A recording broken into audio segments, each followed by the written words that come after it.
नमस्कार आमे जो पृथ्वी रे रहुचे सेठारे सबु किछि सीमित तेबे आम भविष्यत को सुरक्षित रखिबा पई एही प्राकृतिक संपदर संरक्षण काहेकि एते गुरुत्वपूर्ण आसंतु आज से विषय रे जानिबा। आम ग्रह आमको बंचिबा पई आवश्यक सबु किछि देइछि किंतु केते दिन पर्यंत एही गोटिए प्रश्न ही आजिर सबु ठारू बड़ चिंतार कारण। तेबे चलंतु प्रथमे आमर प्राकृतिक संपद को टिके भल भाबरे बुझिबा कारण कौनसी जिनिस को बंचाइबा को हेले ताहा प्रकृति रे कोन ताहा जानिबा निहाती दरकार।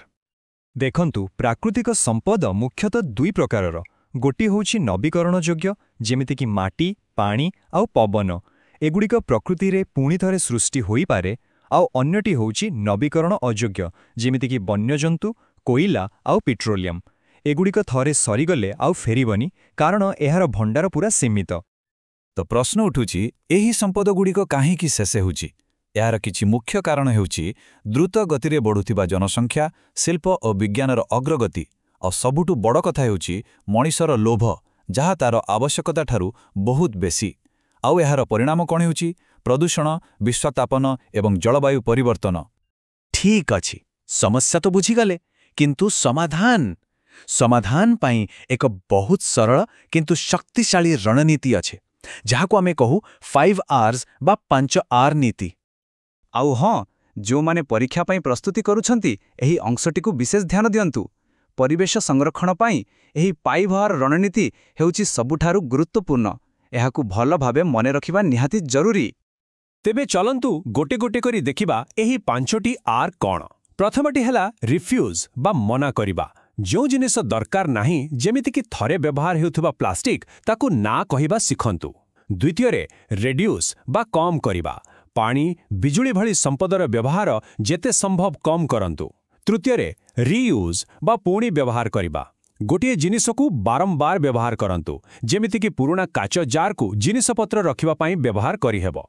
चतुर्थ रे रीपर्पोज बा नुआ कामरे लगाइबा गोटे भंगा बाल्टी को फोपाड़ी न देई ताकू गछ लगाइबा पाई कुंड करिदेबा। आउ शेषरे रिसाइकल बा पुनः चक्रण कागज काच बा धातु भली जिनिस को पुणी प्रक्रियाकरण करी सेथुरु नुआ जिनिस तैयारी करिबा। एसबु तो थिला थियोरी किंतु प्रकृत जीवन रे एहारा प्रयोग होईछि कि निश्चय होईछि। आसंतु देखिबा इतिहास रे साधारण लोक माने केमिते एहारो उदाहरण सृष्टि करिसंती। मने रखंतु संरक्षणर कहानी प्रकृतरे समाजर कहानी जेउठी लोक माने निज परिवेश पई एकाठी ठिया होईछंती। एबे आमे एमिति दुईटी प्रेरणादायक कहानी सुनिबा। कल्पना करंतु तो 1730 मसीहारे राजस्थान बिश्नोई संप्रदायर अमृता देवी एवं तांको सह 363 जन लोक निज गाँर खेजरी गछ को बंचाइबा पई निज जीवन दे देइथिले। प्रकृति पई एमिति निष्ठा आज भी एक उदाहरण।